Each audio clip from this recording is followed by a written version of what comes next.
वाल्मीकि रामायण चतुर्थ सर्ग में आज आपको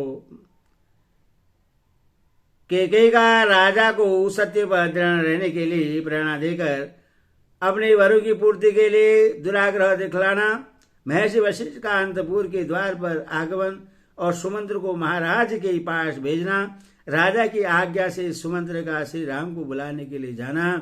यह कथा आपको वाल्मीकि रामायण में आज सुनाऊंगा। आप इसको ध्यानपूर्वक सुने और इस चैनल को लाइक करें, सब्सक्राइब जरूर करें। कथा सुनिए। इस सागु को नंद राजा दशरथ पुत्र शोक से पीड़ित हो पृथ्वी पर असित पड़े थे और वेदना से छटपटा रहे थे। उन्हें इस अवस्था में देखकर पापनी कैकेयी इस प्रकार बोली, महाराज, आपने मुझे 2 वर देने की प्रतिज्ञा की थी और जब मैंने उन्हें मांगा तब आप इस प्रकार क्षण होकर पृथ्वी पर गिर पड़े, मानो कोई पाप करके पछता रहे हो। यह क्या बात है? आपको सत्पुरुषों की मर्यादा में स्थिर रहना चाहिए। धर्म के पुरुष सत्य को ही सर्वश्रेष्ठ धर्म बतलाते हैं। उस सत्य का सहारा लेकर मैंने आपको धर्म का पालन करने के लिए ही प्रेरित किया है। पृथ्वीपति राजा से भी नहीं, बाज पक्षी को अपना शरीर देने की प्रतिज्ञा करके उससे दे ही दिया और देकर उत्तम गति प्राप्त कर ली। इसी प्रकार तेजस्वी राजा अलर्क ने वेदों के पारगत विद्वान ब्राह्मण को उसके यातना करने पर मन में खेद न लाते हुए अपनी दोनों आंखें निकाल कर दे दी थी। सत्य को प्राप्त हुआ समुद्र सत्य का ही अनुसरण करने के कारण पर्व आदि के समय भी अपनी छोटी सी सीमा तट भूमि का भी उल्लंघन नहीं करता। सत्य ही परिणाम रूप शब्द वर्मा है। सत्य में ही धर्म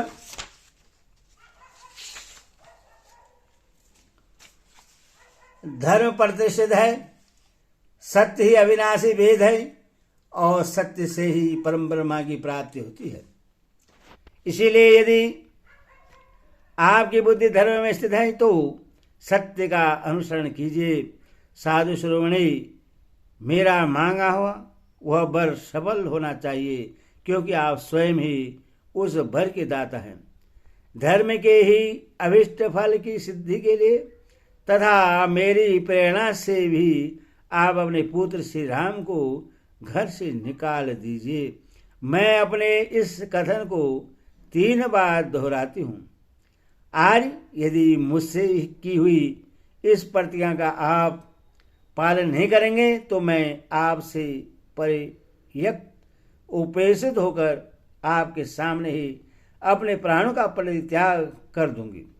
इस बार कैकेयी ने जब निशंक होकर राजा को प्रेरित किया तब वे उस सत्य रूपी बंधन को वैसे ही नहीं खोल सके। उस बंधन से अपने को उसी तरह नहीं मुक्त कर सके जैसे राजा बलि इंद्र प्रेरित वामन के पास से अपने को मुक्त करने में असमर्थ हो गए थे। 2 पहियों के बीच में फंसकर वहां से निकलने की चेष्टा करने वाले गाड़ी के बैल की भांति उनका हृदय उद्भ्रांत हो उठा था और उनका मुख की कांति भी फीकी पड़ गई थी। अपने विकल नेत्रों से कुछ भी देखने में असमर्थ से होकर भोपाल दशरथ ने बड़ी कठिनाई से धैर्य धारण करके अपने हृदय को संभाला और कैकेयी से इस प्रकार कहा,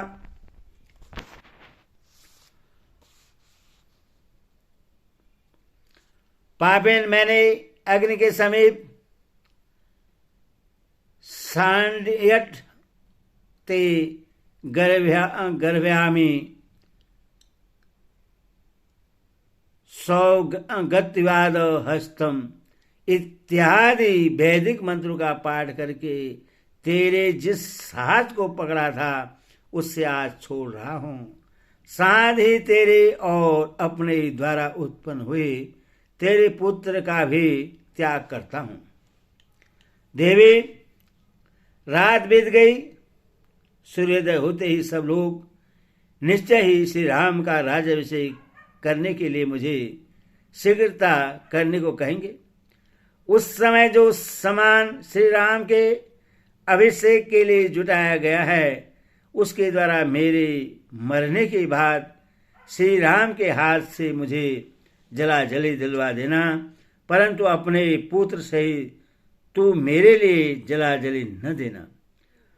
पापाचारिणी, यदि तू श्री राम के अभिषेक में विघ्न डालेगी तो तुझे मेरे लिए जलाजली देने का कोई अधिकार न होगा। मैं पहले श्री राम के राज्याभिषेक के समाचार से जो जन समुदाय का हर्षोल्लास से परिपूर्ण उन्नत मुख देख चुका हूं, वैसा देखने के पश्चात आज पुनः उसी जनता के हर्ष और आनंद के शून्य नीचे लटके हुए मुख को मैं नहीं देख सकूंगा। महात्मा राजा दशरथ के कैकेयी से इस तरह की बातें करते करते ही चंद्रमा और नक्षत्र मालाओं से अलंकृत वह पूर्णिमयी रजनी बीत गई और प्रभात काल आ गया।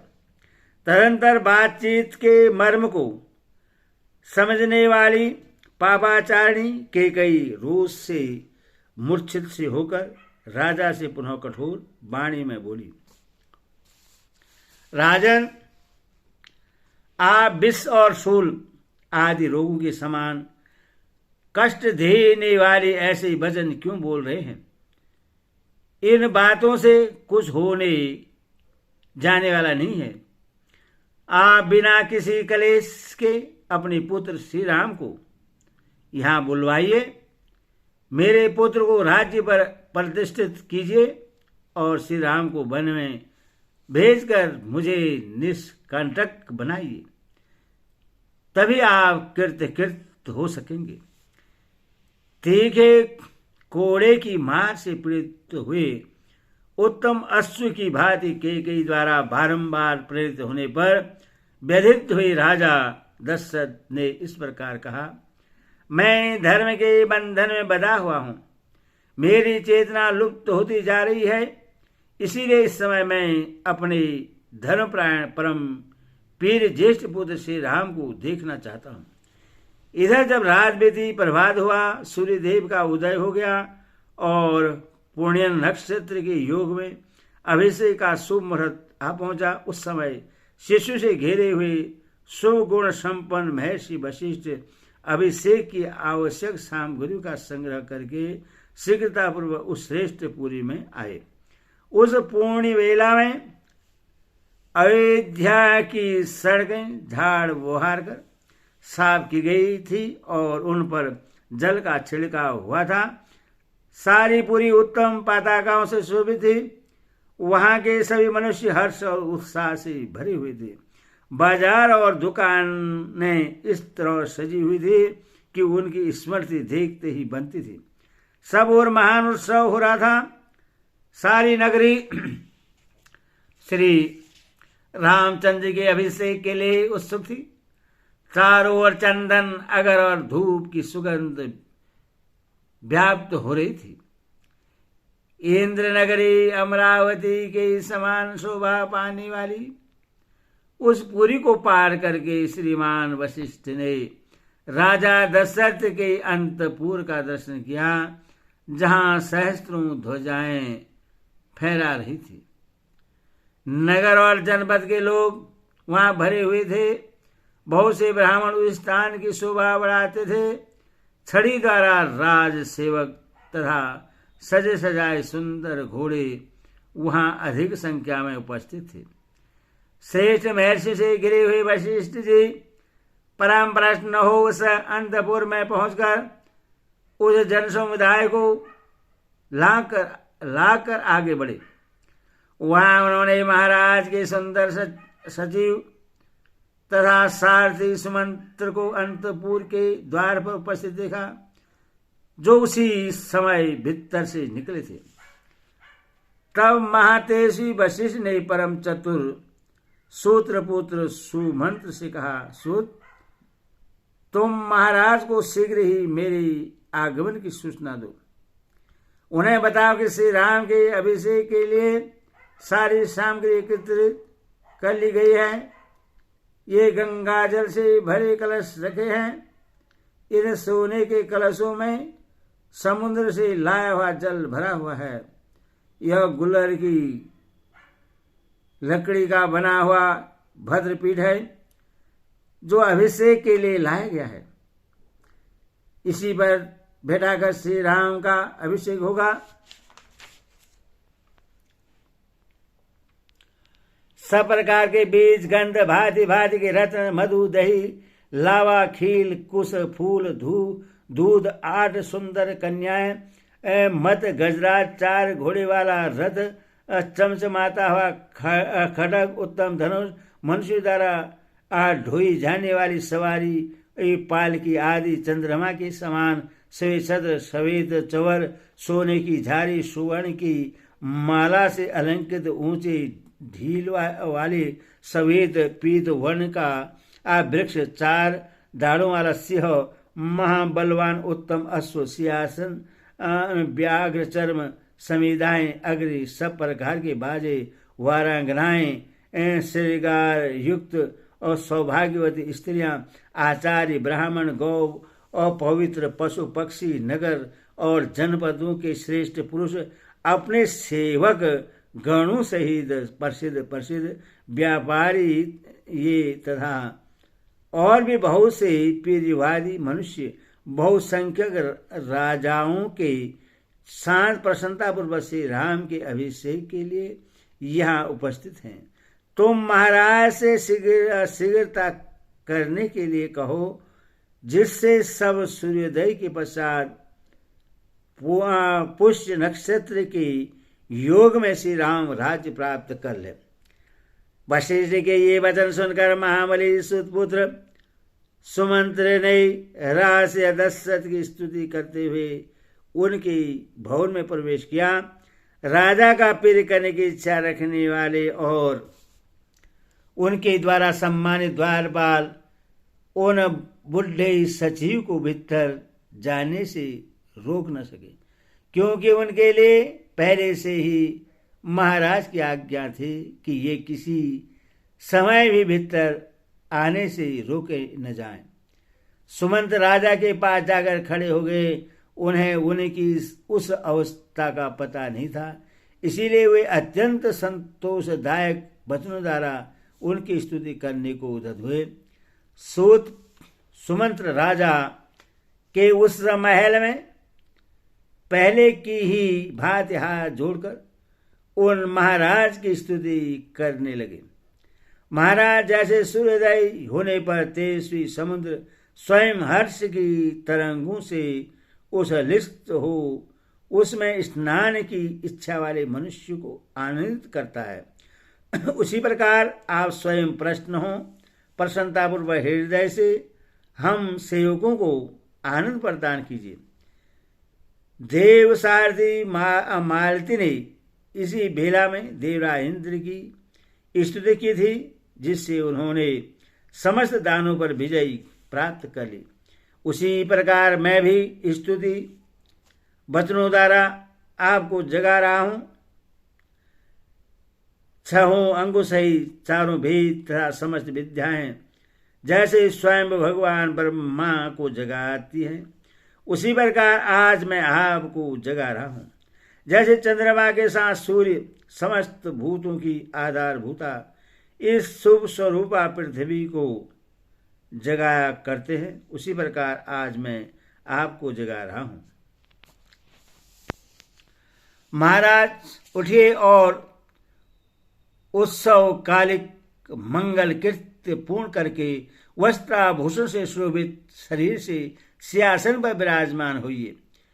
पैर मेरु पर्वत से ऊपर उठने वाले सूर्यदेव के समान आपकी शोभा होती रहे। ककुस्त कुलनंदन चंद्रमा सूर्य शिव कुबेर वरुण अग्नि और इंद्र आपको विजयी प्रदान करें। राजसिंह भगवती रात्रि देवी विदा हो गई। आपने जिसके लिए आज्ञा दी थी, आपका वह सारा कार्य पूर्ण हो गया। इस बात को आप जान लें और इसके बाद जो अभिषेक का कार्य शीघ्र है उससे पूर्ण करें। श्री राम के अभिषेक की सारी तैयारी हो चुकी है। नगर और जनपद के लोग तथा मुख्य मुख्य व्यापारी भी हाथ जोड़े हुए उपस्थित हैं। राजन में भगवान वशिष्ठ मुनि ब्राह्मणों के साथ द्वार पर खड़े हैं। अतः श्री राम के अभिषेक का कार्य आरंभ करने के लिए शीघ्र आज्ञा दीजिए। जैसे चरवाहों के बिना पशु, सेनापति के बिना सेना, चंद्रमा के बिना रात्रि और सांड के बिना गौ की शोभा नहीं होती, ऐसी ही दशा उस राष्ट्र की हो जाती है जहां श्री राम का दर्शन नहीं होता। सुमंत्र के इस प्रकार कहे हुए सतानापूर्ण और सार्थक वचन को सुनकर राजा दशरथ पुनः शोक से ग्रस्त हो गए। उस समय पुत्र के वियोग की संभावना से उनकी प्रसन्नता नष्ट हो गई। शोक के कारण उनके नेत्र लाल हो गए थे। उन धर्मात्मा श्रीमान नरेश ने एक बार दृष्टि उठाकर सूत की ओर देखा और इस प्रकार कहा, तुम ऐसी बातें सुनाकर मेरे मर्म स्थानों पर और अधिक आघात क्यों कर रही हो? राजा के करुण वचन सुनकर और उनकी दीन दशा पर दृष्टिपात करके सुमंत्र हाथ जोड़े हुए उस स्थान को कुछ पीछे हट गई। जब दुख और दीनता के कारण राजा स्वयं कुछ भी न कह सके, तब मंत्रणा का ज्ञान रखने वाली कैकेयी ने सुमंत्र को इस प्रकार उत्तर दिया। सुमंत्र, राजा रात भर श्री राम के राज्याभिषेक जनित हर्ष के कारण उत्कंठित होकर जागते रहे हैं। अधिक जागरण से थक जाने के कारण इस समय इन्हें नींद आ गई है। अथवा सूत, तुम्हारा भला हो, तुम तुरंत जाओ और यशस्वी राजकुमार श्री राम को यहाँ बुला लाओ। इस विषय में तुम्हें कोई अन्यथा विचार नहीं करना चाहिए। तब सुमंत्र ने कहा, भामिनी, मैं महाराज की आज्ञा सुने बिना कैसे जा सकता हूँ? मंत्री की बात सुनकर राजा ने उनसे कहा, सुमंत्र, मैं सुंदर श्री राम को देखना चाहता हूँ, तुम शीघ्र ही उन्हें यहाँ ले आओ।